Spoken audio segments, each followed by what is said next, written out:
દાદરાનગર હવેલીના સિલીકુવાપાડા ગામમાં રહેતી રંજનની સંઘર્ષ ગાથા અલગ છે. તે અધૂરા મહિને જન્મી હોવાથી બંને પગ વગર જન્મી હતી.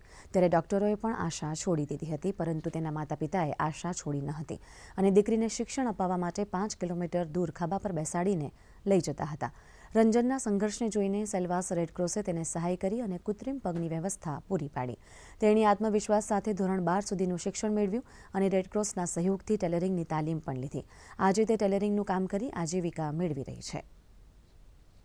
12મા સુધી એમને ભણાવ્યું અને એના રેડક્રોસમાંથી અમને છોકરીના કેલિપર્સ પગ બનાવવા માટે એમને આડિયા બતાવ્યું, એટલે અમે એને ત્યાં લઈ ગયા અને બનાવ્યા. ચાલવાનું એને ફાવી ગયું, એટલે એની નવી જિંદગી જેવી મળી ગઈ.